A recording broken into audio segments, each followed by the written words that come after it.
एक माला जप किया तो विश्वास मानो उससे आपकी शक्ति और भक्ति दोनों बढ़ रही। ध्यान दीजिए, शक्ति बढ़ रही विषयों पर विजय प्राप्त करने की, और भक्ति बढ़ रही प्रभु के चरणारविंद की आसक्ति। एक माला जप किया तो आपकी शक्ति और भक्ति बढ़ रही है। फिर ये शक्ति और भक्ति हमारी बढ़ क्यों नहीं रही? असाधन हो रहा है। जीवन भर करते रहो, असाधन करते रहोगे तो अनुभव में नहीं आएगा। कृपा सिंधु तो कृपालु हो, कुछ भी करें उनके ऊपर किसी का शासन नहीं, लेकिन आपको जो अनुभूति होनी है परमानंद की, दिव्य साधना की, उसमें आपको सावधान होना पड़ेगा। अगर आप सावधान नहीं होंगे तो जन्म जन्मांतर लगेंगे, पर तभी आपको अनुभव होगा जब आप सावधान हो जाएंगे। भले समय आप नष्ट कीजिए तो आपको अगला जन्म देंगे प्रभु। जैसा आप पीछे वर्णन हुआ कि जो योग से भ्रष्ट हो जाते हैं उनकी क्या गतियां होती है। हम क्यों इतना लंबा खींचे? अभी से जो हमें कल करना है वो आज क्यों न करें? जो आज करना है वो अभी से क्यों नहीं? आना तो यही है, बिना निर्विषय हुए भगवत साक्षात्कार नहीं होगा।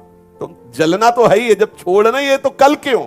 आज ही ना छोड़े ना, आज ही हम भगवत प्राप्ति के लिए अपने आप को पूर्ण समर्पित कर दें।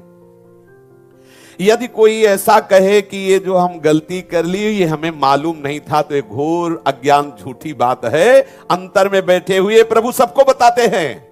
पूज्य बाबा कह रहे हैं, ये जैसे कोई कह दे कि वो हमें पता नहीं था, ये गलती हमसे हो गई, बिल्कुल झूठ बोल रहे हो। क्योंकि हृदय बिहारी भगवान सबको सूचना देते हैं, तुम गलत कर रहे हो। कोई भी बता दे, कोई भी बता दे कि हमें भगवान ने सूचना नहीं दी, तुम अज्ञानी हो, बाहिर्मुख हो, इसलिए तुम अंदर की सुन नहीं पाते हो। पर वो लोग भी कह देते कि ये हमारे मन में आया था कि ऐसा ना करें, पर हम माने नहीं, देखो ऐसा हो गया। सबके मन में प्रभु प्रेरणा करते हैं, ये गलत है मत करो। इसलिए प्रभु की प्रेरणा को सुनो, जो शास्त्र विरुद्ध आचरण भूल करके भी मत करो। थोड़ा भजन करने पर भी उसका प्रभाव आपको दिखाई देगा। ये इसीलिए नहीं दिखाई देता है क्योंकि आप गलत आचरण कर बैठते हो, गलत बोल दिए, गलत देख लिए, गलत सुन लिए, गलत आचरण कर लिए। चलो एक बार हो गया, दो बार हो गया, फिर सावधान हो जाइए। क्यों जन्म को नष्ट कर रहे हैं? यहां ऐसा उपदेश किया जाता है, भगवान का शरणागत चाहे जितना गंदा आचरण करे भगवान उद्धार कर देंगे, क्योंकि उससे हमको जोड़ना है। यह केवल जोड़ने की बात है। लोहा चाहे जितना जंगहा हो, पारसमणि उसे सोना कर देगी कब? जब स्पर्श हो जाएगा। स्पर्श होते ही लोहे का स्वरूप खत्म हो जाएगा। ऐसे ही जो देहाभिमानी जीव गुरु शरणागत, आचार्य के शरणागत, इष्ट के शरणागत, तो फिर भूल न दे कुमारक पाऊं आएगी, स्थिति आएगी। आप तभी तक परास्त हो रहे हैं जब तक आप आज्ञा का पालन नहीं कर रहे। हम हो या आप हो, शास्त्र आज्ञा गुरु आज्ञा की अवहेलना करेंगे तभी तक माया रौंदेगी। और नहीं आज्ञा पे चलना शुरू कर दे, फिर बताएं कि आपके पास विघ्न कहां है। विघ्न नाम की वस्तु ही नहीं है, केवल प्रभु ही प्रभु, आनंद ही आनंद। बड़े से बड़ा विघ्न आएगा आपकी भक्ति का, उत्थान करेगा, पतन हो ही नहीं सकता। पतन तभी होता है जब आज्ञा का उल्लंघन होता है, मनमानी आचरण होते हैं। ये जीवन प्रभु को दे दीजिए, मान जाइए ये बातें। ये गंदे आचरण जनित जो प्रेरणाएं होती, सह जाइए। सह जाओगे तो बहुत बड़ी वस्तु मिलेगी। जैसे कोई अत्यंत भूखा हो तो 2-4 ग्रास खाने पर उसकी भूख शांत नहीं होती।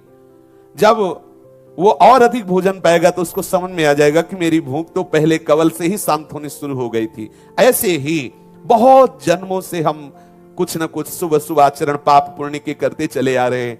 भगवदानंद की भूख बहुत जन्मों से हमारी है।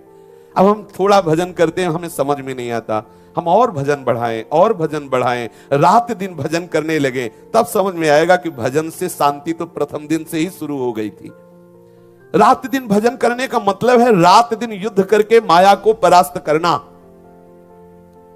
हंसना छोड़ दो, केवल प्रभु के लिए रोना प्रारंभ कर दो।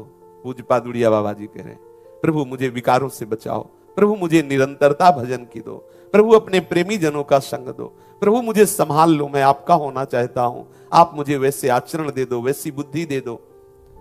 यदि हमारा रोना प्रभु के लिए होने लगे तो हमारा काम बन जाए। देखो विवश क्या करता है, बच्चा क्या करता है, रो देता है क्योंकि उससे कुछ होने वाला नहीं। तो हम कम से कम रोना तो सीख जाए। हम एकांत में बैठकर अपने प्रभु से प्रार्थना करें कि प्रभु मुझे संभाल लो, जब आपने स्वीकार किया है, शरणागति दी, तो नाथ मुझे अपने लायक बना लो। भजन करने वाले का जब तक भजन में राग नहीं होगा तब तक उसके हृदय में सच्चाई नहीं आएगी। ध्यान दीजिए, हमारा भजन क्यों नहीं निरंतर होता? क्योंकि भजन में महत्व बुद्धि नहीं है। नाम जप कर रहे हैं, विषय की बातें कर रहे हैं, प्रपंच की बातें कर रहे हैं, आवश्यकता पड़ी, बिना माला पूरा हुई है, इसे छोड़ दिया, प्रपंच के कार्य में महत्व बुद्धि है। देखो इन महापुरुषों की महत्व बुद्धि, बात करने के लिए जब आता है तो हिचकते हैं कि कैसे नाम छोड़ करके बोले। वो मनाते हैं कि हमसे कोई बात न करे, हमसे कोई मिले ना, जिससे हमारे प्रभु का चिंतन न छूटे। पूज्य पंडित गया प्रसाद जी महाराज जैसे परिक्रमा लगाते होते, कोई संत महात्मा ही मिलने तो बहुत विवश हो जाते, फिर खड़े हो जाते। खड़े होकर जो वार्ता की वो भी भगवत वार्ता, और फिर परिक्रमा को प्रणाम करके रजमुख में डाल के फिर मौन होके लगाते। नाम नाम, इतना नाम में प्रेम हो जाए कि बोलना पड़े तो ऐसा लगे कि क्यों बोल रहा हूं, क्यों मैं बात कर रहा हूं। हमें थोड़ा उसके लिए कष्ट होना चाहिए बोलने के लिए। हम तो ऐसी साधारण बातों में माला रख देते हैं, साधारण बातों में भजन छोड़ देते हैं।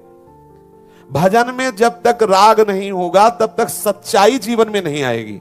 जो सत्यता चाहिए, जो साधुता चाहिए, जो भगवत प्रीत्यर्थ जीवन चाहिए, वो नहीं हो पाएगा। भजन में राग करो, लेकिन राग केवल पहले से ही नहीं हो जाता है। आरंभ में तो कठोरता पूर्वक भजन करना होता है, नियम पूर्वक भजन करना होता है, जबरदस्ती भजन करना होता है।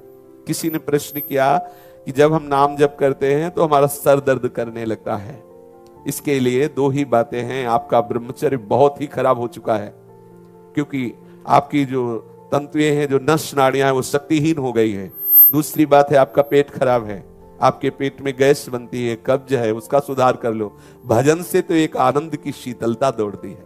एक मस्तिष्क में ऐसा लगता है जैसे कोई नशा चढ़ रहा हो ना, तो नशे में एक उन्मत्तता, एक खुमारी, एक आनंद। ऐसा थोड़ी होता है भजनानंदी वो टेबलेट रखे रहे सर दर्द के कि वो हर समय देखो सर दर्द हो रहा है, ऐसा नहीं। तुम तो 2-4 माला करते होगे। ऐसे ऐसे भजनानंदी है कि 1 सेकंड कभी भजन नहीं बंद होता। 1 सेकंड पूरा जीवन जिन्होंने भजन का अभ्यास किया है ना, छा गया है। हर नस नाड़ी में मंत्र और नाम छाया हुआ है। अब वहां जपना नहीं है कि हम आपसे बात कर रहे हैं तो मंत्र भूल, छाया हुआ है। यही तो भजन का अभ्यास का फल मिलता है।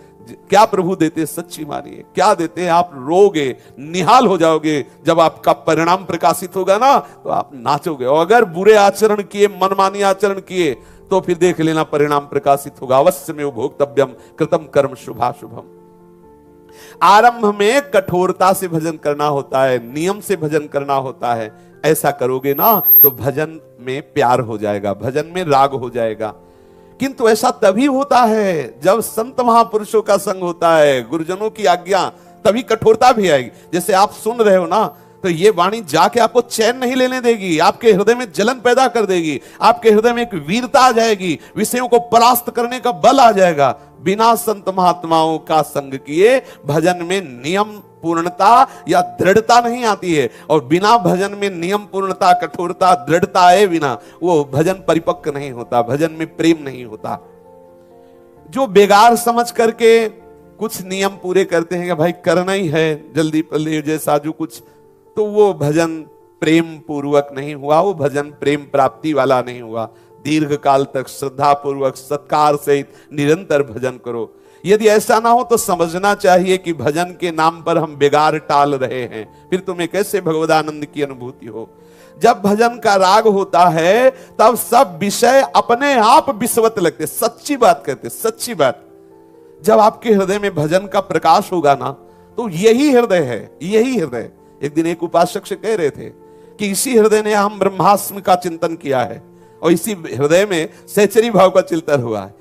तो यदि ऐसा होता कि सीधे आए हो सहचरी भाव, तो समझ में आता कि नहीं, सबका स्वरूप सहचरी ही है, सबका स्वरूप सहचरी ही है। इसी आत्म तत्व का चिंतन हुआ था, अहम ब्रह्मास्मि, इसी शरीर में, इसी शरीर में। और इसी का चिंतन उन्हीं की कृपा से जब हुआ कि मैं से, तो वही आत्मस्वरूप सहचरी, जो आत्मस्वरूप अहम ब्रह्मास्मि, वही आत्मस्वरूप सहचरी, वही आत्मस्वरूप सखा, वही आत्मस्वरूप गोपी, वही आत्मस्वरूप दास। जैसी भावना आप करो वैसे ही आपका आत्मस्वरूप प्रकाशित हो जाता है, वैसे ही प्रकाशित हो जाता है। इसीलिए कह रहे हैं कि आप जब भजन करोगे, भजन का प्रकाश होगा तो समझाना नहीं पड़ेगा। सच्ची मानिए, कुछ अच्छा नहीं लगता, कोई सार वस्तु मन को समझाना नहीं पड़ता कि अरे ये विषय भोग ना करो नहीं तो भगवत प्राप्ति नहीं। ऐसा नहीं होता। जैसे तुम शौच को लपेटना नहीं चाहोगे, जैसे तुम बमन को खाना नहीं चाहोगे, जैसे विष को खाना नहीं चाहोगे, ऐसे ही तुम ब्रह्मादि के भी भोगों की लालसा तुम्हारे हृदय में नहीं रह जाएगी। ऐसी घृणा बुद्धि पैदा हो जाएगी भजन से। ऐसा मत समझो कि ये भजन करने वाले नाटक करते हैं, ऐसा मत समझो। जो वास्तविक भजन मार्ग में हैं, कोई भी विषय उन्हें परास्त नहीं कर सकता। बिल्कुल समझ लीजिए, सत्य विषय समझ लीजिए। हृदय में राग ही खत्म हो जाता है, असलियत समझ में आ जाती है। असलियत, वास्तविक सुख नहीं। कहां सुख